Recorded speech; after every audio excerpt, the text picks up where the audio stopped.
Everyone, welcome to Chetan Bharat learning और welcome to the first lecture of Indian society. पिछली class में, orientation class में, हम लोगों ने ये डिस्कस किया था कि हम लोग सोसाइटी को कैसे अप्रोच करेंगे। ये जो मॉड्यूल है ये जीएस में किस तरीके से काम आएगा, आपके जीएस 1 में कैसे आपने आंसर्स लिखने हैं, क्या उसका सिलेबस है, and why do we want to study the Indian society का मॉड्यूल। वो सब चीजें हमने हल्की सी डिस्कस करी थी। हमने देखा था कि भाई पर्टिकुलर टॉपिक से कितने क्वेश्चंस आए हुए हैं प्रीवियस ईयर्स में। अगर कोई टॉपिक है उसमें लगातार हर साल क्वेश्चन आ रहा है, इसका मतलब ये प्रेडिक्शन कर सकते हैं हम लोग कि अगले साल भी इस पर क्वेश्चन एक्सपेक्टेड होगा। ठीक है, तो ये सब चीजें जो थी सिलेबस के रिगार्डिंग, टॉपिक्स के रिगार्डिंग, सोर्सेज के रिगार्डिंग, तो हमने डिस्कस किया था कि हम लोगों को +1 की 2 एनसीईआरटीज हैं वो पढ़नी है, +2 की 2 एनसीईआरटीज हैं सोशियोलॉजी वाली वो पढ़नी है। तो ये 4 एनसीईआरटी बेसिकली आपका एक बेस बनाएगी, जो साथ में आपको ये नोट्स पढ़ने हैं ताकि आपका एक ओवरऑल जो व्यू है सोसाइटी को लेकर वो डेवलप हो सके। एक होता है कंसेप्चुअल क्लैरिटी, एक है सिंपल फैक्चुअल, आपको रट्टे मारने हैं। सोसाइटी में आपको कंसेप्चुअल क्लैरिटी जो है वो ज्यादा काम आएगी as compare to the facts. बस हम लोगों को कंसेप्ट को फैक्ट्स के साथ में जोड़ के चीजों को पढ़ना है ताकि हम अपनी स्टेटमेंट को जस्टिफाई भी कर सके कि अगर हमने कोई ये बात बोली है तो हमारे पीछे इसके बोलने का मतलब ये है। तो ये सब चीजें हम लोगों ने पिछली क्लास में अच्छे तरीके से डिस्कस करी थी।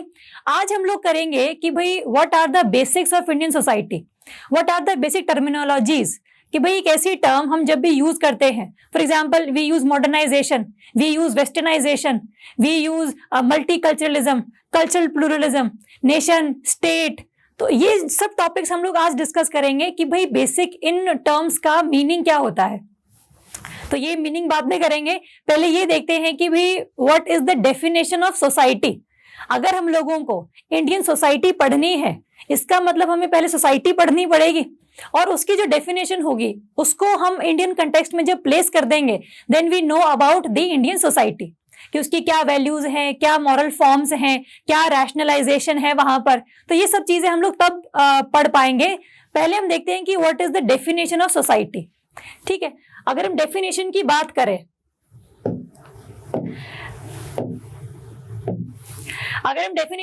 करें, तो हमें ये देखना है कि आपकी सोसाइटी में जहां पर हम लोग रहते हैं वहां पर डिफरेंट काइंड्स ऑफ मेंबर्स रहते हैं। कहीं पर आपके फ्रेंड्स हैं, कहीं पर आपकी फैमिली है, कहीं पर कोई अननोन पर्सन भी है, सारे मेंबर्स है सोसाइटी के। जब इन मेंबर्स के बीच में इंटरैक्शन होती है तब हम बोलते हैं कि भाई आपने कोई एक्ट, सोशल एक्ट किया है। अगर आपके किसी काम के करने की वजह से किसी और को कोई इंपैक्ट नहीं पड़ रहा, then your act is individual act। लेकिन अगर आपने कोई एक ऐसा एक्ट किया है जिससे सोसाइटी को इंपैक्ट पहुंचा है, चाहे वो नेगेटिव हो चाहे पॉजिटिव हो, that depends upon your act, then that act will become the social act. तो सोसाइटी का बेसिक मतलब यही है कि हमारा पूरा जो समाज है, जो सोसाइटी है, एक सिस्टम की तरह काम करता है। सिस्टम में क्या होता है, बेसिकली अलग अलग चीजें अपना अपना काम निभा रही होती हैं। जैसे हम किसी फैक्ट्री की बात करते हैं, factory is a kind of system. एक मशीन है जो अलग अलग लोगों में उनको अलग अलग काम दिए हुए हैं उसने, कि भाई यहाँ से ये चीज आएगी तो आपने हैंडल करनी है, वहां से वो चीज निकलेगी तो आपने हैंडल करनी है। तो सबको उनके एक्ट जो है, उनके जो रोल्स हैं वो डिसाइडेड बताए हुए हैं फैक्ट्री के मालिक ने। वैसे ही सोसाइटी जो है हमारी, basically it is also a kind of system जहां पर different kind of members are present. ये सारे मेंबर्स आपके सोसाइटी के, ये आपस में इंटरैक्ट करेंगे तभी तो सोसाइटी का जन्म होगा, आपस में इंटरैक्शन से। और ये जो इंटरैक्शन है, that interaction is the patterned interaction. Pattern का मतलब होता है कि आपकी जो इंटरैक्शन होगी किसी के साथ में, that should be maintained on the basis of some pattern. अगर कोई भी रिलेशनशिप है, अगर फादर या डॉटर का है, मदर या सन का है, ब्रदर सिस्टर का है, फ्रेंड्स का है, हस्बैंड वाइफ का है, आपस में इंटरैक्शंस होती हैं इनमें। तो वो जो इंटरैक्शन है, इसके लिए पर्टिकुलर नॉर्म्स बनाए हुए सोसाइटी ने कि भाई इसी पैटर्न पर इंटरैक्शन चलेगी तभी जाकर सोसाइटी में हार्मनी मेंटेन रहेगी। और अगर इस पैटर्न से हटकर आप कोई भी चीज करते हो, that means that act is the deviance का act and that is not tolerable by the society. ठीक बात है। तो वो दैट डिपेंड्स कि डिविएंस कितनी लेवल की है, बहुत हाई लेवल की डिविएंस है या फिर छोटे मोटे डिविएंस है, चलती रहती है वो तो हर सोसाइटी अपने आप को फ्लेक्सिबल बनाती रहती है विद टाइम, अडेप्ट करती रहती है चीजें विद टाइम, तो दैट डिपेंड्स अपॉन दैट डिविएंस का एक्ट। बट अगर हम सोसाइटी की डेफिनेशन की बात करें तो it is a network of the social relationships. Social relationship, her member के बीच में जो भी इंटरेक्शन होगी उसका जो नेटवर्क होगा पूरा, इसके साथ इंटरेक्शन, इसके साथ, इसके साथ, सभी की आपस में, है ना। तो वो इंटरेक्शन जो नेटवर्क ऑफ सोशल रिलेशनशिप है which is based upon the pattern interaction that forms the basic of the Indian society और एनी सोसाइटी। तो वो सोसाइटी का एक सिस्टम बना देती है और सिस्टम अपने आप को बनाए रखने के लिए बहुत ज्यादा फ्लेक्सिबिलिटी बना के रखता है कि भाई ऐसा ना हो कि किसी पर्टिकुलर पर्सन के एक्ट की वजह से ओवरऑल जो सोसाइटी है वो खत्म हो जाए। तो उसको मेंटेन करना भी, उसको रेगुलेट करना भी सिस्टम में जो चीजें हैं वो एप्लीकेबल होती हैं। वो हम धीरे धीरे देखेंगे कि भाई कौन कौन से ऐसे मैकेनिज्म्स हैं जो सिस्टम अपनाता है, सोसाइटी अपनाती है ताकि डेविएंस के एक्ट कम से कम रहे और जो हार्मोनियस रिलेशनशिप है बिटवीन द सब्जेक्ट्स वो ज्यादा से ज्यादा रहे। ठीक बात है। तो आपने डेफिनेशन सोसाइटी ध्यान में रखनी है, इसी डेफिनेशन पर हम लोग आगे की जो स्टोरी है वो बिल्डअप करेंगे। चलो नेक्स्ट हम देखते हैं, सोसाइटी हमने देख ली, now will see the Indian society. अगर हम इंडियन सोसाइटी की बात करें तो इंडियन सोसाइटी में कोई भी एक कॉमन कल्चर नहीं है। यहाँ पर इंडिया में जो कल्चर है वो अलग अलग तरीके से प्रेजेंट है। किसी एरिया का कल्चर कुछ और है, ट्राइबल कल्चर कुछ और है, आपका हिंदुइज्म का कल्चर कुछ और है, इस्लामिक कल्चर अलग है, जो आपके डिफरेंट रीजन्स हैं उनमें अलग कल्चर है।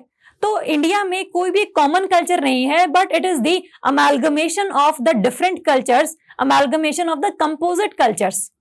इसीलिए हम लोग बोलते हैं इंडिया क्या है, इंडिया इज द सोसाइटी जहां पर different kind of cultures are present और वो आपस में हार्मनी से मेंटेन्ड है, बने हुए हैं, एग्जिस्टेड है।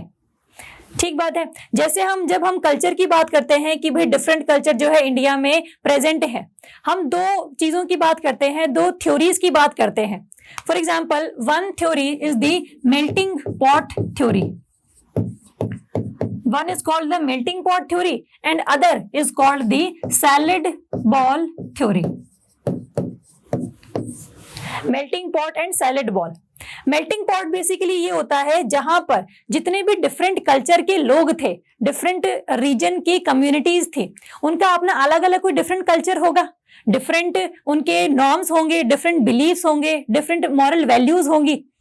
लेकिन क्योंकि एक पर्टिकुलर जो सिंगल आइडेंटिटी मेंटेन करी है उन लोगों ने अपने उस कल्चर को छोड़ के, जैसे मेल्टिंग पॉट होता है पूरा का पूरा, जिसके अगर हम ऊपर से देखें तो बिल्कुल सेम है, नीचे से देखें तो बिल्कुल सेम है ना। तो इसमें क्या है, बेसिकली सभी डिफरेंट कल्चर की कम्युनिटीज ने अपना जो खुद का इंडिपेंडेंट कल्चर था उसको छोड़ते हुए अपनी एक सिंगल नेशनल आइडेंटिटी को जो है अडॉप्ट कर लिया है।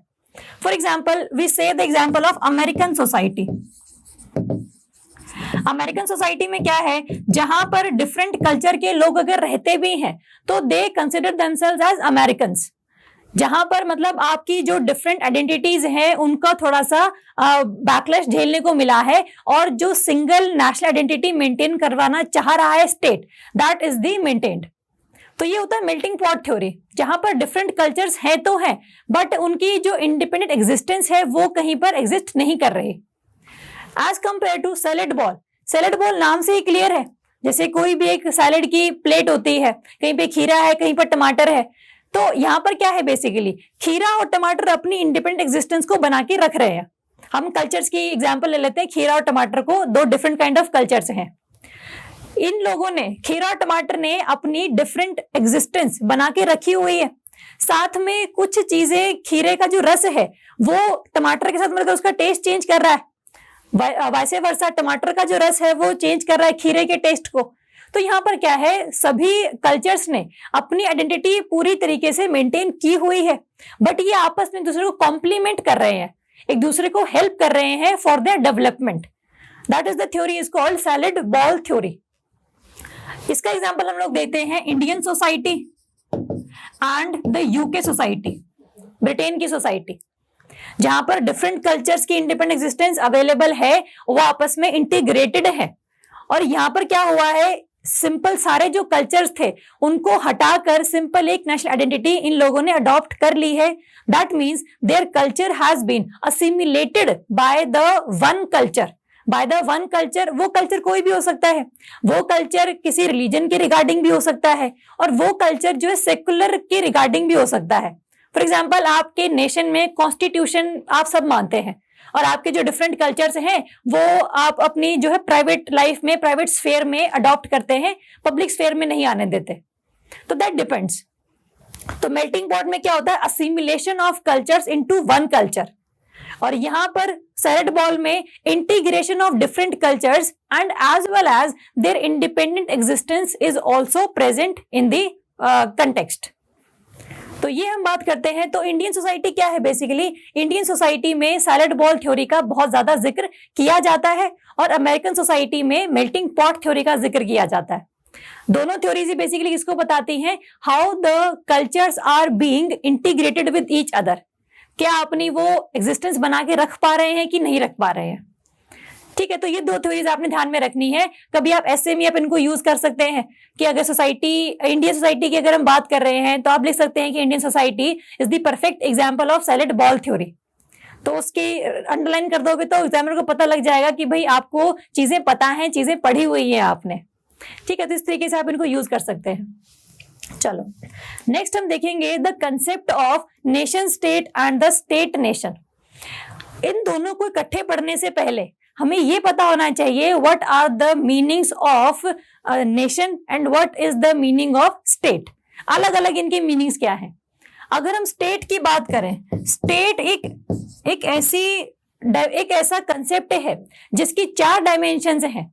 हम किसी भी जगह को स्टेट तब बोलेंगे when it fulfil the 4 dimensions. First dimension क्या है, it has the defined territory. It has the defined territory, कि भाई ये टेरिटरी है, ये इसकी बाउंड्रीज हैं, ये एक एरिया डिसाइड कर लिया गया है। उस टेरिटरी में कोई लोग भी रहते हैं, it means they also have some population in that area. जहां पर कई सारे लोग इकट्ठे होंगे उनको रेगुलेट करने के लिए कोई अथॉरिटी होनी चाहिए, अदरवाइज तो क्राइम रेट बहुत ज्यादा बढ़ जाएगा। If there is no authority, there is no rules, there is no regulations, है ना। तो पॉपुलेशन ने अपने आप को गवर्न करने के लिए, खुद में गवर्नेंस एप्लीकेबल करने के लिए खुद के लिए गवर्नमेंट चूज करी है। तो थर्ड डायमेंशन है स्टेट की, the presence of government. Presence of government, और ये जो गवर्नमेंट है जो डिसीजन लेगी वो किसी के इन्फ्लुएंस में आके नहीं लेगी कि भाई अमेरिका ऐसा कह रहा है तो आप डिसीजन ले लो, यूके ऐसा कह रहा है तो आप डिसीजन ले लो। तो इसका मतलब जो government of that area should be the sovereign in nature. Sovereign in nature, इसका मतलब जो डिसीजन मेकिंग है that should be independent irrespective of the thoughts of different countries और डिफरेंट पीपल। बट इंडिया के लोगों की सुननी है बेसिकली, जिन्होंने आपको चूज किया है। तो ये 4 डायमेंशंस हैं जो किसी भी एरिया को स्टेट बनाते हैं। डिफाइंड टेरिटरी, पॉपुलेशन वहां पर रहने वाली, गवर्नमेंट गवर्न करने के लिए, और the powers of the government should be sovereign in nature. तो ये तो है स्टेट। अगर हम नेशन की बात करें तो nation is the feeling of oneness, feeling of unity, कि भाई मैं एक ऐसी कंट्री में रहता हूं जहां पर जितने और लोग रहते हैं वो सारे मेरे जो है अपने हैं। That is feeling of oneness. हम सबकी सेम ही रिक्वायरमेंट्स हैं, हम सबने मिलकर गवर्नमेंट को चूज किया है, गवर्नमेंट हम सबके लिए इक्वल काम कर रही है। तो ये जो कंसेप्ट है, ये जो माइंडसेट है, that is called the nation. ठीक बात है। चलो अगर हम स्टेट की बात करें तो state is a kind of quantitative criteria, और जो अगर नेशन की बात करें तो nation is kind of feeling of oneness, जिसमें हम लोग क्वालिटेटिव क्राइटेरिया की बात करते हैं। ठीक बात है। अगर हम दोनों को इकट्ठे कर दें, नेशन स्टेट की अगर हम बात करें, जैसे कभी कभी लिखा होता है कि this country is nation state and this country is state nation, तो दोनों का बेसिकली मतलब क्या है। तो नेशन स्टेट का मतलब होता है with in the one state, with in the one state only one nation can exist. Nation state means only one nation can exist with in one state. जैसे फॉर एग्जाम्पल अगर हम किसी society की बात करें, हम इंडिया की बात कर लेते हैं, अगर इंडिया में सिर्फ और सिर्फ हिंदुइज्म होता कि सारे लोग बिल्कुल सेम है, होमोजेनस हैं, सबकी कल्चर सेम है, सबकी जो रिचुअल्स हैं वो सेम है, मतलब इनके पास जो फीलिंग ऑफ वननेस है वो क्यों आ रही है? Because they belong to a particular religion, they belong to a particular culture. ठीक है, तो इंडियन सोसाइटी को हम तब क्या बोलते हैं? हम बोलते हैं कि Indian society is a nation state. ठीक है, लेकिन अगर हम स्टेट नेशन की बात कर रहे हैं, स्टेट नेशन का मतलब है within one state, within one state there can be different existence of nations, nation 1, nation 2, nation 3, nation 4। मतलब अगर हम बात करें इंडिया की ही, कि केरला के जो लोग हैं उनमें जो फीलिंग ऑफ वननेस है टुवर्ड्स द केरला पीपल वो ज्यादा है as compare to the national integration, कि भाई वो अपने आप को केरला से ज्यादा अटैच पाते हैं as compare to the India. तो वो एक डिफरेंट काइंड ऑफ नेशन है। अगर हम बात करें महाराष्ट्र की, अगर महाराष्ट्र के लोग अपने आप को एज अ महाराष्ट्रियन ज्यादा ग्रो करवाने के लिए बात करते हैं तो हम बोलेंगे कि वो डिफरेंट नेशन है। तो जो फीलिंग ऑफ वननेस है ये स्टेट नेशन में कैसे फिट बैठेगी? जहां पर एक स्टेट में different kind of Nations present हैं और आपस में ये हार्मोनी में प्रेजेंट हैं। ऐसा नहीं कि बस सिंपल प्रेजेंट है, एक दूसरे को कुछ कह भी नहीं रहे ये, और कॉम्प्लीमेंट्री भी है। केरला के जो लोग हैं वो महाराष्ट्रियन से महाराष्ट्र में जाकर अपना कोई काम शुरू करते हैं, जो इंटर स्टेट ट्रेड है उसको भी हम लोग प्रमोट करते हैं। तो डिफरेंट टूरिज्म के भी जो एवेन्यूज हैं वो खुलते हैं डिफरेंट स्टेट्स में। तो इसका मतलब यहाँ पर सभी नेशन, सभी कल्चर के लोग प्रेजेंट हैं और साथ में इनमें एक फीलिंग ऑफ वननेस भी है, and that is why Indian society is a state nation. Clear है? आई थिंक ये चार चीजें क्लियर होनी चाहिए, स्टेट की डेफिनेशन, नेशन की डेफिनेशन, नेशन स्टेट और स्टेट नेशन। ठीक है, अगर हम इंडियन सोसाइटी की बात करेंगे तो that is example of state nation, जहां पर एक स्टेट में, एक पूरे इंडिया में जो है different kind of nations, different kind of cultures are existing complementarily as in a harmonious balance. तो ये चीज ध्यान रखनी है। चलो, अगर हम बात करें, there are two concepts other, multiculturalism and the cultural pluralism. दोनों ही सेम चीजें हैं। मल्टीकल्चरलिज्म का मतलब क्या है? मल्टी मतलब बहुत ज्यादा, कल्चर्स मतलब डिफरेंट कल्चर्स। इसका मतलब मल्टीकल्चरलिज्म का मतलब है एक ऐसा एरिया जहां पर different kind of cultures are present. ठीक बात है। अगर कल्चरल प्लूरलिज्म की बात करें तो यहां पर भी क्या है? प्लूरलिज्म का मतलब क्या होता है? डिफरेंट चीजों का प्रेजेंट होना। प्लूरलिज्म सिंगुलरिज्म तो नहीं है, तो इसका मतलब भी सेम है कि डिफरेंट काइंड ऑफ कल्चर्स जो है वो प्रेजेंट है। तो जब दोनों की ही सेम चीजें हैं तो डिफरेंस कहां आ रहा है? डिफरेंस आ रहा है टॉलरेंस में, डिफरेंस आ रहा है एसेंट में। मल्टीकल्चरलिज्म में क्या है? यहां पर जो डिफरेंट कल्चर्स हैं आपस में पीसफुली कोएग्जिस्ट कर रहे हैं and there is a tolerance of dissent. अगर एक काइंड ऑफ कल्चर है, उसको किसी और कल्चर से कोई दिक्कत है तो वो उसको टॉलरेट कर रहा है। दिक्कत नहीं मतलब उससे डिफरेंट है वो, लेकिन वो ये नहीं कह रहा है कि भाई आपको मेरा कल्चर ही अडॉप्ट करना है, अदरवाइज हम आपस में लड़ पड़ेंगे। तो that is the concept of multiculturalism, जहां पर different cultures are present in a peaceful coexistence. ठीक है। दूसरी जगह कल्चरल प्लूरलिज्म की अगर हम बात करें तो यहां पर क्या है? जो डिफरेंट कल्चर्स हैं प्रेजेंट तो हैं, लेकिन इनकी आपस में इतनी ज्यादा इंटरैक्शन नहीं है। इंटरैक्शन नहीं है तो फिर एक सेंस ऑफ ब्रदरहुड नहीं आएगा कि भाई आप सिंपल प्रेजेंट हो, आप हो नहीं हो मुझे फर्क नहीं पड़ता। तो एक तो वो चीज हो गई, और एक होता है कि भाई आप प्रेजेंट हो, मैं आपसे बात कर रहा हूं, मैं आपसे जो है फेस्टिवल्स मना रहा हूं आपके साथ में, आपके साथ और जो सेरेमनीज हैं वो अटेंड कर रहा हूं, तो that is a different thing. तो जो सेकंड वाला लेटर वाला पार्ट है दैट इज मल्टीकल्चरलिज्म, और पहले वाला जहां पर आपके होने या ना होने से मुझे फर्क नहीं पड़ता, इसका मतलब I am not trying to integrate you within my culture. तो that is the cultural pluralism. अगर हम एग्जाम्पल्स की बात करें, मल्टीकल्चरलिज्म का सबसे बेस्ट एग्जाम्पल है आपका इंडियन सोसाइटी। इंडियन सोसाइटी में डिफरेंट कल्चर्स प्रेजेंट हैं, पीसफुली कोएग्जिस्ट करते हैं। बहुत बड़े लेवल पर, मैक्रो लेवल पर राइट्स हम लोगों ने देखने को नहीं मिले हैं। छोटे मोटे होते रहते हैं राइट्स, इंडिया में भी, हर कंट्री में होते हैं वो तो, बट दैट उसका रीजन भी पीछे पॉलिटिक्स होता है कई बार। तो जो लोग हैं वो एक दूसरे के कल्चर को टॉलरेट कर लेते हैं। और अगर हम कल्चरल प्लूरलिज्म की बात करें तो हम बात करते हैं society of France. Society of France, क्योंकि फ्रांस में बेसिकली क्या है, जो फ्रेंच कल्चर है दैट इज सुपीरियर।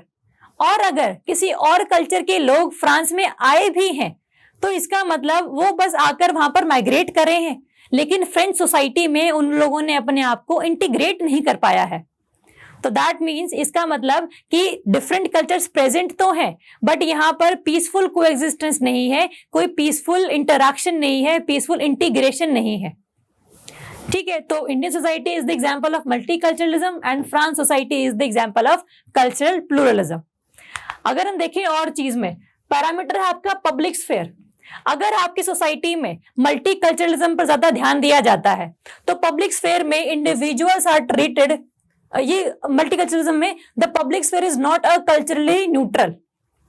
इसका मतलब कि भाई आप, जैसे हम बात करते हैं फ्रांस में सिस्टम है कि अगर आप पब्लिक स्फेयर में हो, पब्लिक प्लेसेस पर हो, तो फिर आप अपना रिलीजन, अपनी कास्ट उसको शो नहीं कर सकते।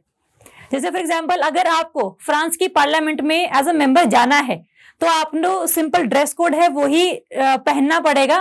अगर हम इंडिया की बात करें, इंडिया में जो सिख हैं वो अपने कल्चर के हिसाब से जो ड्रेस कोड है वो पहन के जा सकते हैं, जो मुस्लिम्स हैं वो अपने ड्रेस कोड के हिसाब से पार्लियामेंट में जा सकते हैं।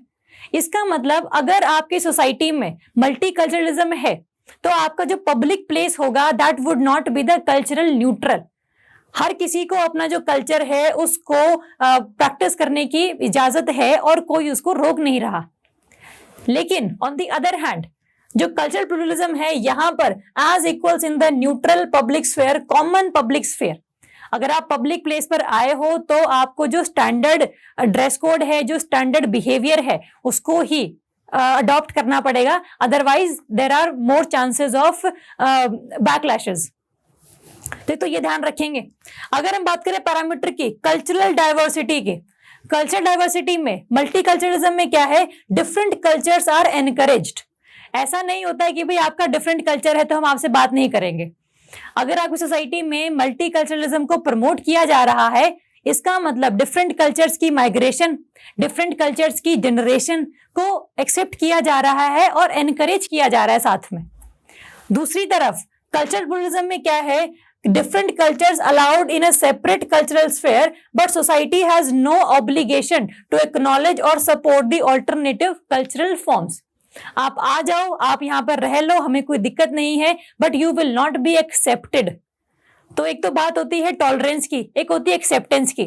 टॉलरेंस होता है कि भाई किसी को टॉलरेट करना, कब तक टॉलरेट कर लोगे आप किसी को, है ना, 1 महीना, 2 महीने, 2 साल, 5 साल, लेकिन अल्टीमेटली कभी ना कभी तो वो सब्र का बांध टूटेगा कि भाई टॉलरेंस खत्म हो गई, अब नहीं झेल सकते हम चीजों को। तो एक तो टॉलरेंस होती है, दूसरा होता है एक्सेप्टेंस कि भाई आपकी जो भी कल्चर है, आपकी जो भी वैल्यूज हैं, जो आपकी जो मॉरल फॉर्म्स हैं, वो हम लोगों को एक्सेप्टेड हैं और हमें उससे कोई दिक्कत नहीं है। तो tolerance is a negative concept, acceptance is the positive concept. तो कल्चरल प्लूरलिज्म में टॉलरेंस है सिर्फ और मल्टीकल्चरलिज्म में एक्सेप्टेंस है। तो ये मेजर डिफरेंस इसमें देखा जाता है। नेक्स्ट पैरामीटर की अगर बात करें, डोमिनेंट प्रिंसिपल्स। डोमिनेंट प्रिंसिपल्स कौन कौन से हैं कल्चरल प्लूरलिज्म में? Equality of opportunity, freedom of association, कि भाई आपके पास पूरी इक्वालिटी है अपॉर्चुनिटी की, कि भाई आप किसी भी इलेक्शन के लिए लड़ सकते हो, आप कहीं पर भी जाकर एडमिशन ले सकते हो। तो ये सब आपके पास अपॉर्चुनिटीज हैं, क्योंकि डिफरेंट कल्चर्स को हम मना नहीं कर रहे हैं, बट हम उनको एक्सेप्ट नहीं कर रहे हैं जस्ट। फ्रीडम ऑफ एसोसिएशन है, आपको अगर लगता है कि आपके कल्चर को आपको आगे बढ़ाना है तो आप एसोसिएशंस बनाओ, हमें कोई दिक्कत नहीं है, बट वो चीज जो है पब्लिक स्फीयर में नहीं आनी चाहिए, वो आपका खुद का प्राइवेट मैटर होना चाहिए। ऑन दी अदर हैंड अगर हम मल्टीकल्चरलिज्म की बात करेंगे तो यहाँ पर है affiliation and the cultural recognition, कि भाई यहाँ पर आपको अफिलिएशन मिल रही है, आपको रिकॉग्निशन मिल रही है। जो डिफरेंट रिलीजन है, डिफरेंट कल्चर्स हैं, उनको प्रमोट करने के लिए, प्रोपोगेट करने के लिए जो सरकार है वो खुद से भी कोई ना कोई स्टेप्स उठा रही है। मतलब ऐसा नहीं कि सिर्फ एक कल्चर के लिए स्टेप्स उठा रही है, सभी कल्चर्स के लिए मिलाकर जो है स्टेप्स उठाए जा रहे हैं बाय द गवर्नमेंट। तो अगर आपको डिफरेंस देखना है between the multiculturalism and the cultural pluralism, आपने 3 बेसिस पर देखना है कि पब्लिक स्फीयर में किस तरीके से ट्रीट किया जाता है कल्चर्स को, जो डोमिनेंट प्रिंसिपल्स हैं दोनों ही कंसेप्ट्स में वो क्या क्या हैं, और लास्ट में जो कल्चरल डाइवर्सिटी है उसको टॉलरेट किया जा रहा है या उसको एक्सेप्ट किया जा रहा है। तो that is a different matter. तो आपको दोनों चीजें पता होनी चाहिए। कल्चरल प्लुरलिज्म का example is the France society and the Indian society is the example of multi culturalism. France society is the example of nation state, Indian society is the example of state nation. American society is the example of melting pot theory और Indian society is the example of salad bowl theory. तो आपको Indian society को define करने के लिए 3 नई और terms मिल गई है एक तरीके से। ठीक है, चलो अब हम देखेंगे कि भाई सोसाइटी में, इंडियन सोसाइटी में चेंजेस किस किस तरीके से आए हैं, कि भाई किस चेंज ने बहुत ज्यादा कोर लेवल पर जाकर इंडियन सोसाइटी को चेंज करने की कोशिश करी है। For example sources of change में पहला सोर्स ऑफ चेंज है एंडोजेनस चेंजेस। एंडोजेनस मतलब जो with in the system of society आता है, कोई बाहर से नहीं आ रहा है, हमने खुद ही अपने आप को अडेप्ट किया है, मॉडिफाई किया है, तो that is the endogenous changes. दूसरे होते हैं आपके एक्सोजेनस चेंजेस, जो आते हैं आपके फ्रॉम आउटसाइड द सोसाइटी, कि भाई आपकी सोसाइटी नॉर्मली मेंटेन्ड थी, कोई बाहर से कोई पर्सन आया और आपकी सोसाइटी में चेंज करके चला गया, तो that is the exogenous forces. अगर हम एग्जांपल्स देखें एंडोजेनस के, one example is the social religious reform movements. अगर हम राजा राम मोहन राय की बात करें तो सती प्रथा उन्होंने खत्म करी। अगर हम बात करें ईश्वरचंद्र विद्यासागर की तो उन्होंने विडो रीमैरिज पर काफी ज्यादा काम किया, जो वुमेन एम्पावरमेंट है उसके लिए काफी ज्यादा काम किया सावित्रीबाई फुले ने। तो ऐसे कई सारे रिफॉर्म मूवमेंट्स हैं जिनकी वजह से इंडियन सोसाइटी में जो है धीरे धीरे करके चेंज लेकर आया गया। तो that is a kind of endogenous changes. हमने खुद ही कल्चर को देखा कि भाई ये कल्चर जरूरी है अपनाना, क्या हम इसको और सेकुलर तरीके से रीइंटरप्रेट करके सभी को इक्वालिटी प्रोवाइड करके अच्छी तरीके से जी सकते हैं ना, तो फिर हम लोगों ने इसमें चेंजेस लाने शुरू किए। नेक्स्ट आपका बुद्धिज्म, जैनिज्म। जैसे हमने देखा है कि भाई इंडियन सोसाइटी में starting was in the Hinduism, जितने भी और क्रिश्चियन मिशनरीज हैं ये ब्रिटिश के साथ में आए। इस्लाम का जो इन्वेजन है वो 7th सेंचुरी में हुआ, जो और बेसिकली हिंदुइज्म इंडिया में प्रमोटेड था। लेकिन हिंदुइज्म में जो कुरीतियां थी, जो सोशल एविल्स थे, for example caste system, for example लोगों को एक हायरार्की में तोलना, लोगों को सेम एक्सेस ऑफ रिसोर्सेज ना प्रोवाइड करना, तो इस वजह से कुछ जो वल्नरेबल सेक्शंस थे, खास करके जो लोअर कास्ट थे, उन लोगों ने ये सोचा कि भाई हम इस हिंदुइज्म में, इस रिलीजन में रहे ही क्यों, जब हमें रहने के लिए कोई रिस्पेक्ट नहीं दे रहे हैं ये लोग, और हमारे पास कोई फैसिलिटीज भी अच्छी नहीं है जीवन यापन करने के लिए, तो क्यों ना हम लोग बुद्धिज्म या जैनिज्म को अपना लें। तो because of the social evils present in the Brahmanism और द हिंदुइज्म, डिफरेंट सेक्ट मतलब हमने पहले भी डिस्कस किया था इसका definition, Buddhism and Jainism were the sect of the Hinduism. एक तरीके से नया सेक्ट था उन लोगों के द्वारा बनाया गया जो ब्राह्मणिज्म या हिंदुइज्म से सेटिस्फाइड नहीं थे, और धीरे धीरे क्या हुआ, और लोग जुड़ते चले गए, चीजें और ऑर्गेनाइज होती चली गई, and sect ultimately became the religion. तो इस वजह से भी कई सारी चीजों में इंडिया में चेंज आया कि भाई बुद्धिज्म जैनिज्म कहते हैं कास्ट सिस्टम में मत मानो, कुछ जो आप कह लो कि स्टैंडर्ड प्रिंसिपल्स हैं कि भाई चोरी मत करो, झूठ मत बोलो, अपना जीवन यापन ढंग से करो, किसी के साथ बुरा मत करो, है ना। तो ये सब जो चीजें हैं ये स्टैंडर्डाइज्ड है, ये किसी को बताने की जरूरत नहीं है, सबको पता होती है। बस इन लोगों ने, बुद्धिज्म जैनिज्म ने लोगों को ये चीज याद दिलवा दी। तो उस वजह से भी क्या है, सोसाइटी में जो पर्टिकुलर सिस्टम था, कास्ट सिस्टम था या फिर कोई और फैमिली या रिलीजन का सिस्टम था, उसमें हल्के हल्के चेंजेस हम लोगों ने देखे। और नेक्स्ट है आपका भक्ति कल्ट, भक्ति मूवमेंट बेसिकली वो था जिसमें हिंदुइज्म में जितने भी आपकी कुरीतियां थी या फिर कोई और जो सोशल रिफॉर्मर्स थे, उन्होंने मिलकर ये डिसाइड किया कि भाई हम लोग ये प्रैक्टिस नहीं मानेंगे, हम लोग कोई और प्रैक्टिस करेंगे। फॉर एग्जाम्पल मूर्ति पूजा को इन लोगों ने मना कर दिया, भक्ति कल्ट के लोगों ने, है ना। तो धीरे धीरे फिर क्या हुआ, भक्ति मूवमेंट के बाद इंडिया में सिखिज्म का जन्म हुआ, that is also from the Hinduism. तो इसका मतलब भक्ति मूवमेंट के बाद जब सिखिज्म का जन्म हुआ तो Sikhism became the sect of the Hinduism. इसका मतलब जो तीनों है आपके, बुद्धिज्म हो, जैनिज्म हो, चाहे आपका सिखिज्म हो, 3 of all are the sect of the Hinduism and ultimately they become the religion. तो ये सब जो चीजें हैं ये इंडियन सोसाइटी में खुद से ही आई थी, कोई और नहीं लेकर आया था। ऑन दी अदर हैंड जो एक्सोजेनस मूवमेंट्स है, एक्सोजेनस जो सोर्सेज ऑफ चेंज है, उनमें एग्जांपल हम लेते हैं कमिंग ऑफ इस्लाम का, क्योंकि बाहर से इन्वेजन हुआ है, तो जो भी इस्लामिक के नए कल्चर्स इंडिया में आए, जो हमें लगा कि हमें अडॉप्ट करने चाहिए, जो हिंदुइज्म में कमियां हैं, लिमिटेशंस हैं। सूफी मूवमेंट आपका इस्लाम के साथ में आया, उन लोगों ने भी हमें कुछ और चीजें बताई कि भाई आपको अपना जीवन यापन क्या है, किस तरीके से करना है, which is the best way to live your life. Sufi movement की हम बात करते हैं, इस्लामिज्म की हम बात करते हैं, तो ये भी एक्सोजेनस फोर्सेस हैं इंडिया में चेंज लाने के लिए।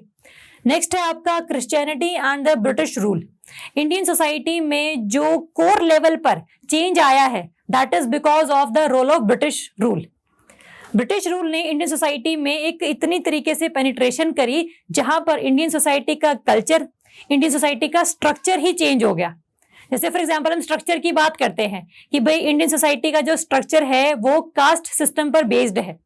ब्राह्मण, क्षत्रिय, वैश्य, शूद्र, ये 4 वर्णाज हैं और इनकी बेसिस पर ही सोसाइटी में हम लोगों को आगे बढ़ना है। बट सोसाइटी में इन चीजों को लेकर ब्रिटिश रूल के आने के बाद डिफरेंट चीजों की वजह से ये सारी चीजें जो हैं वो चेंज होनी शुरू हो गई। तो ब्रिटिश ने बेसिकली इंडियन सोसाइटी का सिर्फ कल्चर चेंज नहीं किया, बस वे ऑफ लाइफ चेंज नहीं किया, बल्कि सोसाइटी का स्ट्रक्चर ही चेंज कर दिया, है ना। तो हम देखेंगे भाई what are the basic reasons कि why British rule changed the structure of India. ठीक है, चलो हम देखते हैं पहले तो डायरेक्शन ऑफ चेंजेस। अभी रोल ऑफ ब्रिटिश रूल करेंगे, पहले हम देखते हैं what is the direction of the आपकी चेंज। एक डायरेक्शन होती है आपकी लीनियर, कि पहले ये होगा, फिर ये होगा, फिर ये होगा। सोसाइटी में, इंडियन सोसाइटी में जो चेंज है, अगर हम बात करें इस तरीके की सिस्टम है, इस सिस्टम की कुछ आपकी कोर वैल्यूज हैं और कुछ वैल्यूज हैं आपकी पेरिफेरल वैल्यूज। एक चीज है आपकी कोर वैल्यूज जो आपकी स्ट्रक्चर को बनाती हैं, और एक आपकी peripheral values which are dependent upon the core values. जो पेरिफेरल वैल्यूज, एग्जांपल लेते हैं हम लोग विमेन का, कि भाई जैसे पेट्रियार्की का एग्जांपल लेते हैं। Patriarchy is the basis of the structure of Indian society. तो पेट्रियार्की का बेसिकली मीनिंग क्या है? The male dominated society. जो डिसीजन मेकिंग है वो किसके हाथ में है? वो मेल के हाथ में है। ठीक है, तो वही बेसिकली एम्पावर्ड है as compare to the women. That is the meaning of patriarchy. तो that is a core value of Indian society. इसका मतलब जो विमेन है वो घर का काम करेगी और जो मेल है वो एज अ ब्रेड अर्नर काम करेगा, बाहर जाकर काम करेगा, पैसे कमाएगा। लेकिन अभी धीरे धीरे क्या चेंज आ रहा है? धीरे धीरे है कि भाई जो विमेन है उसको भी काम करने की जो परमिशन है वो दे दी गई है। She can also go outside and do work. वो चीजें अब अलाउड हो चुकी हैं। बट अभी भी जो पेट्रियार्की है on the public places, on the work places, in the home as well, वो अभी भी प्रेजेंट है। अगर जो फीमेल है वो भी काम कर रही है, मेल भी काम कर रहा है, दोनों रात को काम करके लौट रहे हैं, तो फिर भी जो खाना है, अभी भी जो रिस्पॉन्सिबिलिटी है, that is of women in most of the cases. तो जो पेट्रियार्की है, जहां पर घर का काम करना is the sole responsibility of A women, वो अभी भी एग्जिस्ट करती है। इसका मतलब सोसाइटी में पेट्रियार्की को लेके जो पेरिफेरल वैल्यूज है उन पर चेंज आया है, सिर्फ कोर वैल्यूज चेंज नहीं हुई है। कोर वैल्यू पेट्रियार्की ही रही है, बट पेट्रियार्की के बेसिस पर जो भी और वैल्यूज थी वो धीरे धीरे चेंज हो रही हैं। इसका मतलब जो चेंज होता है वो पहले पेरिफेरल वैल्यूज पर होता है और फिर अल्टीमेटली जाकर कोर वैल्यूज पर होता है। वो चेंज जो पेरिफेरल वैल्यूज पर तो होता है बट कोर वैल्यूज पे नहीं होता, उस कंसेप्ट को हम लोग बोलते हैं cultural lag. This is called the cultural lag, कि भाई पेरिफेरल वैल्यूज का, तो पेरिफेरल वैल्यूज में जो चेंज है वो तो एक्सेप्टेड किया जा रहा है, लेकिन जो कोर वैल्यूज पर चेंजेस हैं वो एक्सेप्ट नहीं किए जा रहे हैं। ठीक बात है। तो that is the theory given by the Ogburn, a thinker, जिन्होंने कहा था कि भाई जिस सोसाइटी में पेरिफेरल वैल्यूज पर चेंज आएगा बट कोर पे चेंज नहीं आएगा, that society will face the cultural lag. और इसमें चेंज जो आएगा वो बहुत धीरे धीरे आएगा, बिकॉज लोगों का जो माइंडसेट है in terms of core values वो बिल्कुल बन चुका है। They are not ready to change their mindset. तो उसको चेंज करने के लिए हल्का सा टाइम लगेगा, वो धीरे धीरे चीजें आपस में होती चली जाएंगी। तो this is the sources of change in Indian society and one is the direction of change. ठीक बात है। नेक्स्ट हम लोग देखते हैं what is the role of British rule in India. अगर हमें ये देखना है कि what is the role of British rule, तो हमें ये पता होना चाहिए कि ब्रिटिश के आने से पहले का सिस्टम था इंडिया में, और उन लोगों ने ऐसा क्या किया कि जो नई वैल्यूज हैं वो हो गई, वो चेंज हो गई या फिर ट्रांसफॉर्म हो गई। तो पहले हमें देखना है कि भाई what were the traditional values that were existed in India before the coming of British rule. तो हमें वो देखनी है पहले। तो उसमें हमें देखना है, पहली जो ट्रेडिशनल वैल्यू थी वो हमारी थी रिचुअल। हमारी जो लाइफ थी that was mainly dependent upon the ritual, for example on the basis of some religious myth, कि भाई ये ट्रेडिशन है हमारा, हम इसको फॉलो करते हैं क्योंकि हमारे कल्चर में ऐसा लिखा हुआ है। तो हमारा जो पूरा लाइफस्टाइल था that was mainly dependent upon दी जो है रिलीजन। तो हम बोलते हैं कि mindset was the ritual, culture was the ritual. ठीक है, नेक्स्ट वैल्यू थी हमारी हायरार्की। हायरार्की में हम बात करते हैं स्पेसिफिकली कास्ट सिस्टम की। कास्ट सिस्टम बेसिकली क्या है, हमने ये देखा था, शूद्रा, वैश्य, क्षत्रिय एंड ब्राह्मण्स, इस तरीके से ही हमने देखा था, ऊपर क्षत्रिय नीचे वैश्यास, इसको तो हम देख लेंगे। ठीक है, अगर हम बात करें हायरार्की की, ये हायरार्की ही है कि भाई जो ब्राह्मण्स हैं उनकी जो पोजीशन सोसाइटी में वो हायर लेवल पर है, और जो शूद्राज हैं उनकी जो हायरार्की पर जो पोजीशन है वो लो लेवल पर है। तो इस वजह से जो एक्सेस ऑफ रिसोर्सेज है ब्राह्मण्स के पास ज्यादा है और शूद्राज के पास कम है। इसका मतलब अगर आप किसी कास्ट में जन्म ले रहे हो तो वो आपके साथ पूरे आपकी लाइफ टाइम तक रहेगी, you can not change your cast. तो इस वजह से जो हायरार्की थी वो मेंटेन्ड थी कि आपकी कास्ट की बेसिस पर आपको जो एक्सेस ऑफ रिसोर्सेज हैं वो अवेलेबल होगा, और उसके हिसाब से ही आपका जो रोल है सोसाइटी में वो डिसाइड किया जाएगा डिपेंडिंग अपॉन योर कास्ट। ठीक है, तो one value was the hierarchy, कि भाई एक को हम किसी हाई लेवल पर ट्रीट कर रहे हैं और किसी और कास्ट को हम लोग लो लेवल पर ट्रीट कर रहे हैं। ठीक है, नेक्स्ट है आपका स्ट्रॉन्ग रिलीजियस इंस्टीट्यूशन। आपकी लाइफ पर जो होल्ड है रिलीजन का दैट इज मैक्सिमम। रिलीजन में ऐसा लिखा हुआ है that is why you are practicing this way of life. तो रिलीजन जैसा कहता था, रिलीजियस एजुकेशन ही ज्यादा थी प्रेजेंट, सेकुलर एजुकेशन नहीं थी, जहां पर हम जस्टिस, लिबर्टी, इक्वालिटी की बात नहीं करते थे। हम सिंपल देखते थे कि भी वेदास में क्या लिखा हुआ है, जो पुराणास है उनमें क्या लिखा हुआ है। तो education was mainly the religious in character, और जो hold of religion on the social life of a person was very very high. तो थर्ड ये वैल्यू थी। फोर्थ है आपका कलेक्टिविज्म। कलेक्टिविज्म होता है जहां पर आपका जो इंडिविजुअलिज्म है उसको नहीं ध्यान में रखा जाता, मतलब जो इंडिविजुअल की पर्सनालिटी है that is over powered by the group solidarity. इसका मतलब अगर इंडिविजुअल अपनी लाइफ को इस तरीके से जीना चाहता है which is deviant to the group solidarity, तो उसकी जो इंडिविजुअलिटी है उसको रिस्पेक्ट नहीं किया जाता था, ग्रुप जैसा कहता था वैसा ही आपको करना पड़ेगा। That is the value of collectivism. ठीक है, एंड लास्ट है आपका पर्टिकुलरिज्म, जहां पर हम एक पर्टिकुलर पर्सन से इसलिए बात कर रहे हैं क्योंकि वो पर्टिकुलर कास्ट का है, वो पर्टिकुलर जेंडर का है, वो पर्टिकुलर रिलीजन का है। हम हर किसी को एक समान नहीं समझ रहे हैं, we are treating everybody differently. ठीक है, तो ये 5 वैल्यूज हैं which were dependent, which were existed in India before the coming of British, जहां पर रिलीजन का होल्ड ज्यादा था, रिचुअल कैरेक्टरिस्टिक्स ज्यादा थी, आपका हायरार्की पर मेंटेन थी सभी, बेनिफिट ऑफ रिसोर्सेज, कलेक्टिविज्म था और पर्टिकुलरिज्म था। ठीक है, अब हम देखते हैं कि भाई ब्रिटिश ने क्या ऐसा काम किया जिसकी वजह से ये जो वैल्यूज हैं वो किसी और वैल्यूज में कन्वर्ट हो गई। ठीक है, चलो हम देखेंगे कि भाई what was the role of British rule. पहली बात तो ब्रिटिश रूल की वजह से एक तो सोशल चेंज आया। सोशल चेंज क्या होता है, नॉर्मली किसी भी चीज में चेंज आ जाना, कि भाई आज ये काम होता था सोसाइटी में, अब ये काम होता है, that is social change. For example जो पहले विमेन की ड्रेस कोड था वो साड़ी या सलवार सूट था, लेकिन अब क्या है वो जीन्स टॉप हो गया है, तो that is a kind of social change. दूसरा इन लोगों ने क्या किया, दे change the social order. Social order का बेसिकली मतलब क्या था, पहले इंडिया में जो ऑर्डर मेंटेन था that was dependent upon the caste system. ब्राह्मण, क्षत्रिय, वैश्य, शूद्र की ही जो पोजीशन है वो एस्टैब्लिश्ड है, यही ऑर्डर है। इस पर्सन का ये काम है, उस पर्सन का वो काम है। तो ये जो ऑर्डर है ब्रिटिश के आने के बाद, इसमें भी बहुत सारे चेंजेस हम लोगों को देखने को मिले। तो हम देखेंगे कि भाई how they brought the social changes and how they brought the social order, new social order. तो चेंजेस लाने के लिए सबसे पहले क्या किया इन लोगों ने, सेकुलर एजुकेशन प्रोवाइड करी।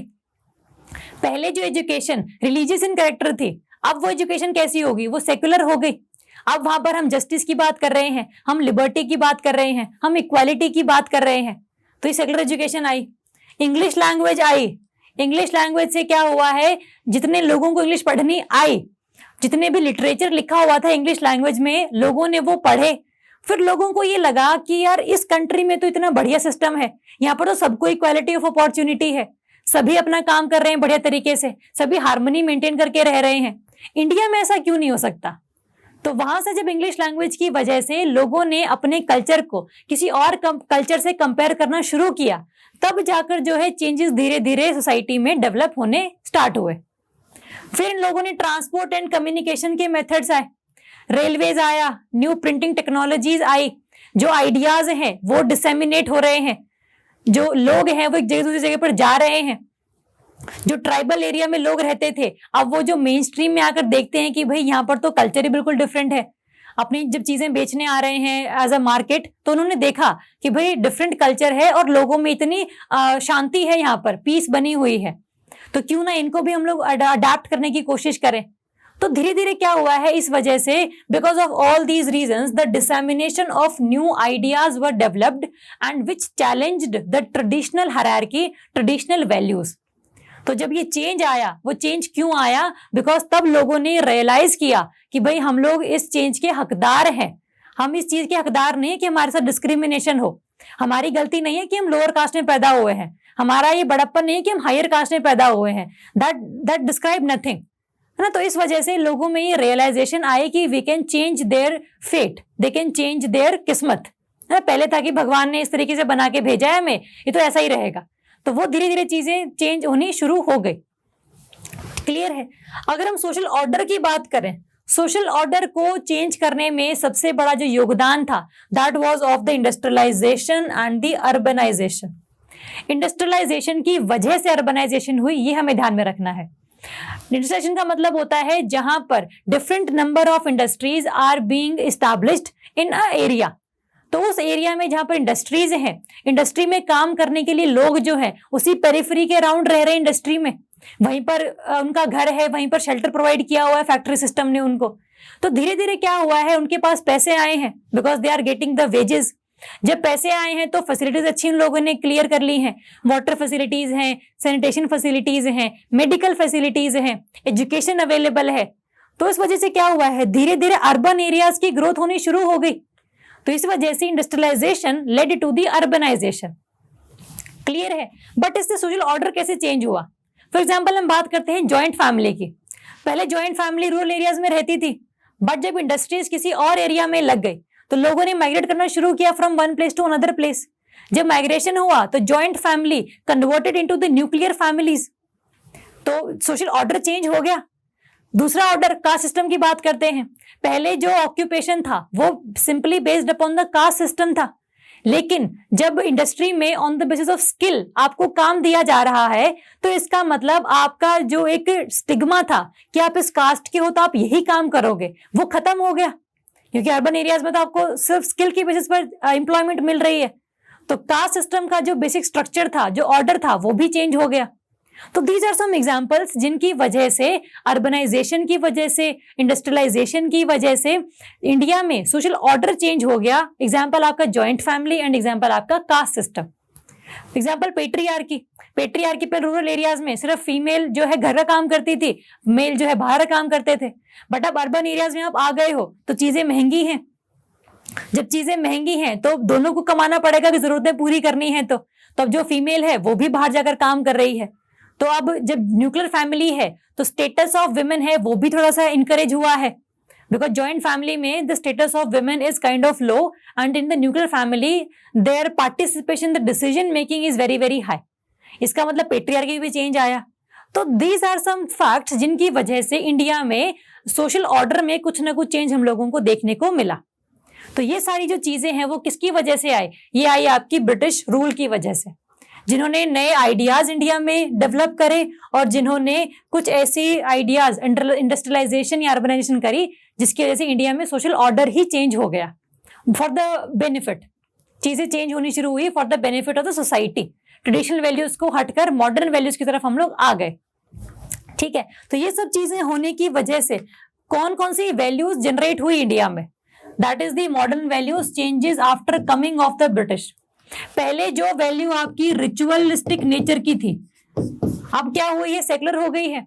जहां पर आपकी कोई भी जो पोजीशन थी वो आपकी कास्ट बेसिस पर, रिलीजन की बेसिस पर नापी जाती थी, अब वो कैसे नापी जा रही है? On the basis of your skill, on the basis of your achievements. तो चेंज होगी वैल्यूज। नेक्स्ट आपका इगैलिटेरियनिज्म। पहले क्या था? हायरार्की थी, डिफरेंट कास्ट है, डिफरेंट पेडेस्टल पर है तो डिफरेंट एक्सेस ऑफ रिसोर्सेज है। लेकिन अब क्या है? सारे इक्वल हैं। That means you are practicing the value of egalitarianism. That is the modern value that existed in India. Third है आपका रैशनैलिटी। पहले क्या था? Strong religious institutions. रिलीजन में अगर ये चीज लिखी है तो आपको ये काम करना है। लेकिन अब कोई भी काम करने से पहले लोग पूछते हैं कि भाई ये काम हम क्यों करें? What is the logic behind this? What is the rational behind this? तो रैशनैलिटी लोगों में आई बिकॉज उन लोगों ने नए आइडियाज को सीखा, जस्टिस के आइडिया को सीखा, आपके इक्वालिटी के आइडिया को सीखा, है ना। सिंपल रिलीजन में अगर कोई चीज लिखी हुई तो नहीं मान रहे वो लोग। फॉर एग्जाम्पल हम बात करते हैं सती प्रैक्टिस की। Sati practice was written in the Hindu scriptures, जिसमें ये लिखा है कि भाई जो फीमेल है उसको भी अपने आप को आग लगानी है इफ हर हस्बैंड डाइज।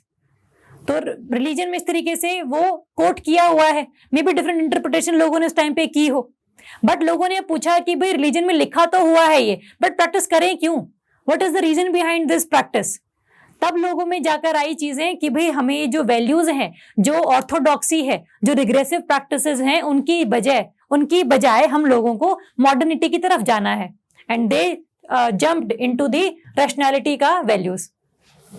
फिर इंडिविजुअलिज्म। पहले जहां पर कलेक्टिविज्म था, जहां पर ग्रुप सॉलिडारिटी की ज्यादा बात होती थी, अब वहां पर इंडिविजुअल की कैरेक्टरिस्टिक्स को ज्यादा महत्व दिया जा रहा है। हर किसी की लाइफ को हर किसी को अपनी लाइफ जो है जीने का अधिकार दिया गया है। They can take the decision on their selves. ठीक है, तो ये आया। नेक्स्ट है आपका लास्ट, यूनिवर्सलिज्म। पहले जो पर्टिकुलरिज्म था कि आप किसी से बात कर रहे हो बिकॉज ही और she belongs to particular religion, particular caste और पर्टिकुलर जेंडर। अब क्या है? आप सिर्फ लोगों से इसलिए बात कर रहे हो कि because you are treat them as a human.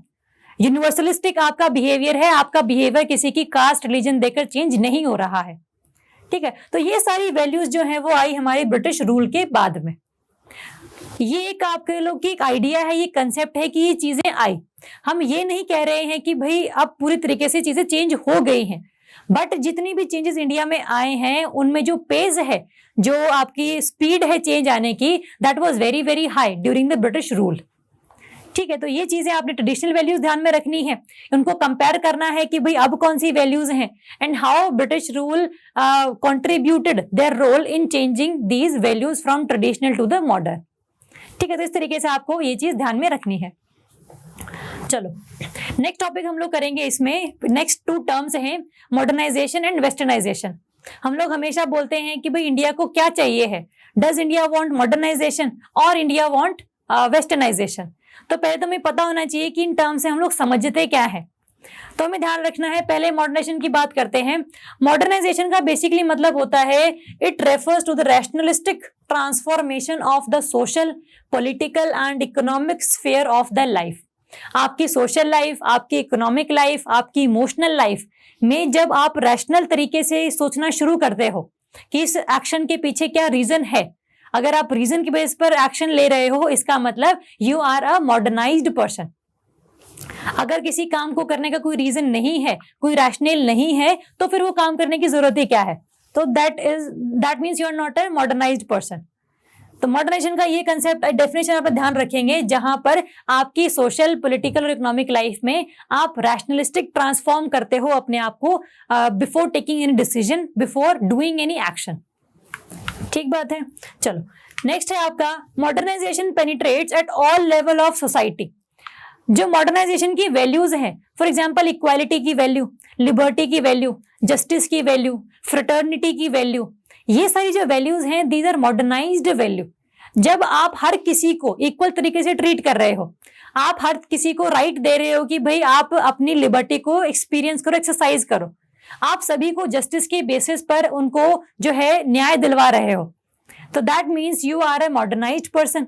और ये सोसाइटी के हर लेवल पर पहुंचा है, ना सिर्फ अपर कास्ट में, ना सिर्फ मिडिल कास्ट में, बल्कि लोअर कास्ट तक भी ये जो वैल्यूज हैं वो पहुंची हैं। इसका मतलब आपकी जो सोसाइटी है that has become the modernized society. जहां पर सिर्फ एक सोसाइटी में, एक रीजन में ये वैल्यूज नहीं आई हैं, पूरी सोसाइटी में आपकी ये वैल्यूज पेनिट्रेट कर गई हैं। एक तो ये डेफिनेशन आप ध्यान रखेंगे। दूसरा, इसमें और क्या चीज होती है, मॉडर्नाइजेशन का बेसिकली मतलब होता है जहां पर आप दूसरी वैल्यूज को तो अपना रहे हो, आप इक्वालिटी की वैल्यू अपनाई, बहुत अच्छी बात है, कहीं ब्रिटिश से अपनाई या अमेरिका से अपनाई, दैट डिपेंड्स, लेकिन साथ ही साथ यू इंटरप्रेट, यू री interpret the scriptures of your culture, you reinterpret your tradition, you reinterpret your cultures, कि भाई हम जो अभी तक करते आए हैं क्या वो चीज सही भी है। अगर आपको लगता है कि भाई ये एक सेकुलर तरीके से जस्टिफाई नहीं हो रही है, इसका मतलब आप उस प्रैक्टिस को नहीं करना चाहिए आपको। तो इस वजह से आपने जब दूसरे कल्चर्स को एक्सेप्ट भी किया है, when you accept the different cultures, different values of different areas, but as well as you reinterpret your culture, you reinterpret your tradition, and then you become the modernized. For example, Raja Rammohan Roy ने जो सती प्रथा को basically खत्म करने की बात करी, तब उन्होंने ये सोचा कि भाई लोगों को ये बात मनवाई कैसे जाए, क्योंकि लोग तो माइंडसेट बना के बैठे हुए हैं कि ये चीज सही है, आप क्यों खत्म कर रहे हो इसको। तब उन्होंने ये देखा कि हमारे जो वेदाज हैं, हमारे जो पुराणाज हैं, उनमें भी ये चीज लिखी हुई है कि भाई जो सती प्रथा है वो गलत है। तो जो चीज लिखी हुई होती है उसको इंटरप्रेट करने के तरीके होते हैं अपने अपने, कोई किसी को नेगेटिवली इंटरप्रेट कर जाता है, कोई किसी टेक्स्ट को पॉजिटिवली इंटरप्रेट कर जाता है। तो राजा राममोहन राय ने इन वेदास की हेल्प से, उपनिषद की हेल्प से लोगों में ये चीज फैलाई कि भाई आपका जो रिलीजन में स्क्रिप्चर्स लिखे हुए हैं, जो टेक्स्ट लिखा हुआ है, उसमें भी सती प्रथा को बुरा ही माना गया है। तब जाके लोगों ने वो चीज एक्सेप्ट करी, एंड दैट मीन्स उन्होंने अपने आप ने जो कल्चर है उसको रीइंटरप्रेट करके अपने कल्चर को डिफरेंट तरीके से प्रेजेंट किया लोगों के सामने। That means you are a modernized person, you are a modernized society. ठीक है, तो ये डेफिनेशन ध्यान रखेंगे। Next, modernization society tries to innovate and utilize is present old knowledge patterns, technique and resources. ऐसा नहीं है कि मॉडर्नाइजेशन में आपको बाहर की ही वैल्यूज को अडॉप्ट करना है, जरूरी नहीं है। आप खुद की वैल्यूज में भी इनोवेशन करो, खुद में भी चेंजेस लेकर आओ, अपने विद इन सिस्टम चेंज लेकर आओ, then also you can become the modernized. जरूरी नहीं है हमेशा जो वेस्टर्न वैल्यूज हैं वही अच्छी वैल्यूज हो। सोसाइटी में, इंडिया में जो वैल्यूज एग्जिस्ट कर रही हैं, आप उनको पॉजिटिवली इंटरप्रेट कर जाओ, है ना, तो आप मॉडर्नाइज्ड हो जाओगे। That is the another concept of the modernization. Modernization reaches to the core values of society. जैसे हमने कोर वैल्यूज और पेरिफेरल वैल्यूज की बात करी थी, तो कोर वैल्यूज क्या है कि पेट्रियार्की खत्म करो, कास्ट सिस्टम खत्म करो, रिलीजन के बेस पर डिस्क्रिमिनेशन खत्म करो। तो अगर आप मॉडर्नाइज सोसाइटी हो गए हो तो there will be no discrimination on the basis of caste society, there is no discrimination on the basis of gender, और पेट्रियार्की वुड बी अबॉलिश्ड। ठीक है, तो these are the examples of modernization. जहां पर हम एग्जांपल अगर लें, India क्या मॉडर्नाइज्ड है? इंडिया ने कुछ ऐसे लॉज बनाए हैं जिससे ये पता लगता है कि Indian society is a kind of modernize society. For example, India ने राइट टू प्रिवेसी अब लीगलाइज है, राइट टू प्रिवेसी सबको दे दिया गया है, तो that is a kind of modernized step. हमने एक्ट लेकर आया है right to protect the rights of transgenders, तो वो भी एक बढ़िया स्टेप है जहां पर हम हर एक कम्युनिटी को उनके राइट दिलवाने की बात कर रहे हैं। हमने जो स्पेशली एबल्ड पर्सन है उनको उनके राइट्स दिलवाने के लिए एक नया एक्ट पास किया है। हमने अबॉलिशन ऑफ ट्रिपल तलाक किया है कि भाई जहां पर सिर्फ 3 बार तलाक कह देने भर से ही अगर तलाक हो जाता है तो उससे जो विमेन है, जो फैमिली है, उसको बहुत ज्यादा चीजें बुरी झेलनी पड़ती हैं। तो अगर हमने ट्रिपल तलाक को अबॉलिश कर दिया है, इसका मतलब we have become the modernized society. तो इंडिया में कुछ वैल्यूज हैं जो मॉडर्नाइजेशन को रिप्रेजेंट करती हैं और कुछ वैल्यूज होंगी जो आपकी वेस्टर्नाइजेशन को रिप्रेजेंट करेंगी। ठीक है, तो ये कुछ चीजें हैं मॉडर्नाइजेशन को लेकर जो आपने ध्यान में रखनी है। What is the definition of modernization? और जब आप बोलोगे कि भाई क्वेश्चन अगर आ जाए कि डज इंडिया मॉडर्नाइज सोसाइटी, तो आप बोलोगे कि भाई हाँ इंडिया मॉडर्न सोसाइटी है क्योंकि इंडिया ने ये सारे जो लॉज हैं वो पास किए हैं खुद से। और जब आप बोलोगे कि नहीं, इसका मतलब आप बोलोगे कि भी अभी भी पेट्रियार्की एग्जिस्ट करती है, अभी भी कास्ट सिस्टम प्रैक्टिस किया जाता है, अभी भी जो रिलीजियस आप कह लो कम्युनलिज्म जो है वो भी प्रैक्टिस किया जाता है। तो ये सब चीजें आपको एक बार ध्यान में रखनी है बिफोर आंसरिंग द क्वेश्चन। ठीक है, दूसरी अगर हम देखते हैं वेस्टर्नाइजेशन। वेस्टर्नाइजेशन का देखो नाम से ही क्लियर है, जहां पर जो वेस्टर्न वैल्यूज हैं हम उनको अपना रहे हैं। There is a thinker called M N. Srinivas. M N. Srinivas ने ये बोला कि भाई वेस्टर्नाइजेशन का सिंपल मीनिंग ये है, blind emulation of the western values. Blindly आप वेस्टर्न वैल्यूज को फॉलो कर रहे हो, आपकी सोसाइटी के लिए वो अच्छी है बुरी है आपको फर्क नहीं पड़ता, आप बस उनको फॉलो कर रहे हो। ठीक है, तो that is the concept of westernisation.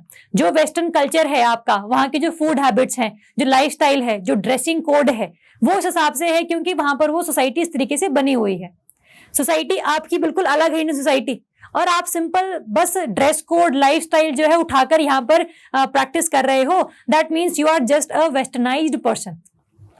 अगर आप वहां की ड्रेस कोड है, जो जीन्स टॉप है, जो जीन्स है, जीन्स शर्ट है, या हमारे यहाँ तो कुर्ता पजामा ये सब चलते थे, सलवार सूट चलते थे कल्चर की अगर हम बात करें, तो इसका मतलब अगर आप जीन्स पैंट पहन रहे हो, टॉप जीन्स पहन रही हैं अगर लड़कियां, तो that means you are westernised.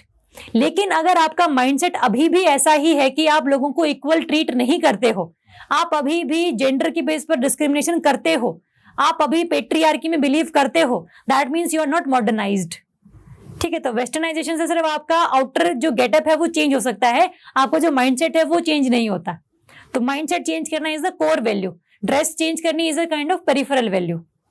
ठीक है, चलो नेक्स्ट इसमें देखेंगे कि भाई वेस्टर्नाइजेशन में जो डिफरेंट फैमिलीज हैं वो डिफरेंट कल्चर्स को अडॉप्ट कर रही हैं, और जो वेस्टर्नाइजेशन है it only penetrates to the higher caste of society, higher class of society. For example अगर कोई भी चीज जो है, कोई भी कंसेप्ट है वेस्टर्नाइजेशन का, तो वो क्या है, वो सिर्फ अपर क्लास या मिडिल क्लास तक ही पहुंच रहा है। जो लोअर कास्ट है या लोअर क्लास है, that is not getting the benefit of that concept. इसका मतलब जो एक थिंकिंग है वेस्टर्न वैल्यूज की, वो अभी भी सिर्फ कुछ एरियाज में ही पेनिट्रेट करी है, पूरी इंडियन सोसाइटी में पेनिट्रेट नहीं करी है। धीरे धीरे करेगी, सोसाइटी में चेंज आएगा, बट जरूरी नहीं है हमेशा वेस्टर्न वैल्यू सोसाइटी के लिए अच्छी ही हो।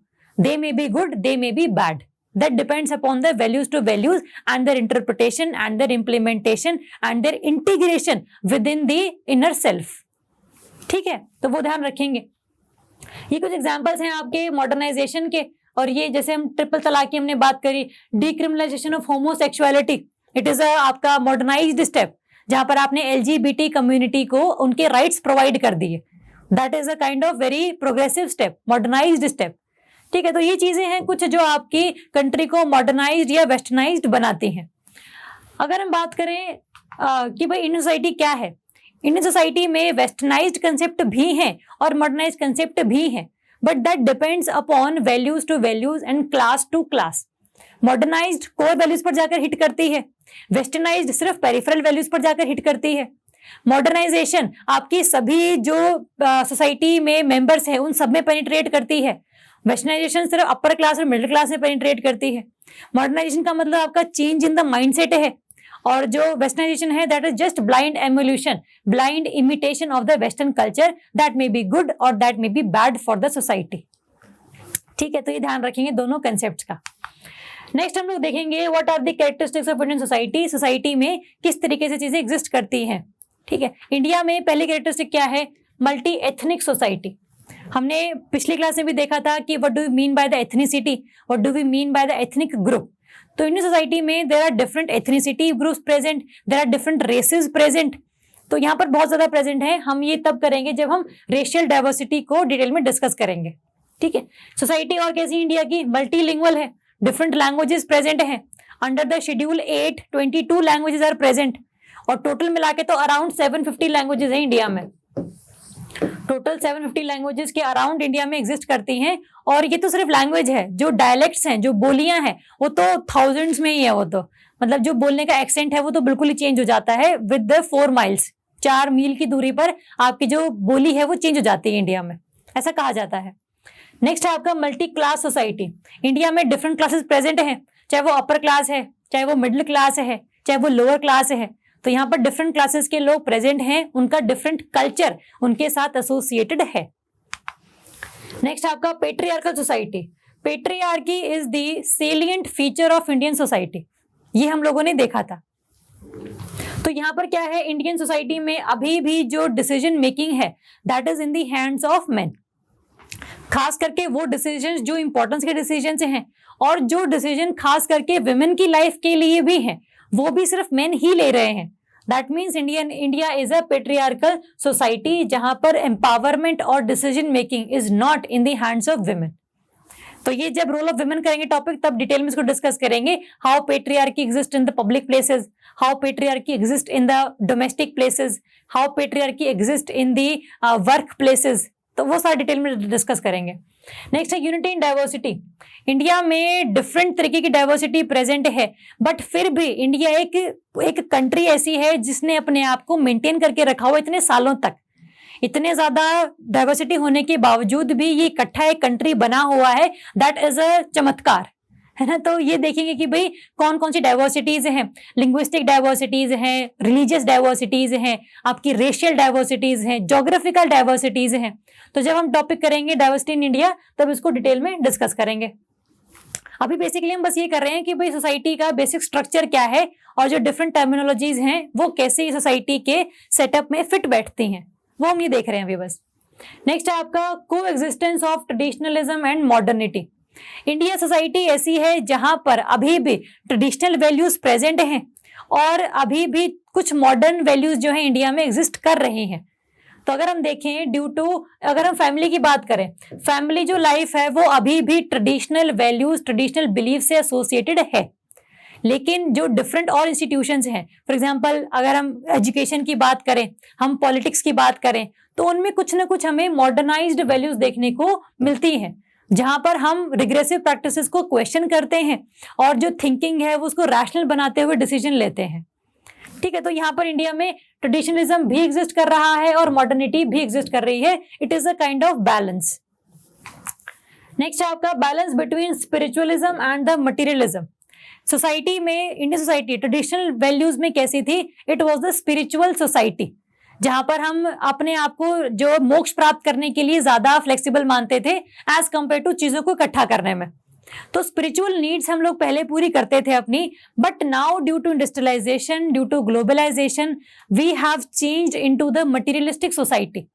मटेरियलिज्म का मतलब होता है जहां पर आप चीजों को कंज्यूम करने में बहुत बिलीव करते हो।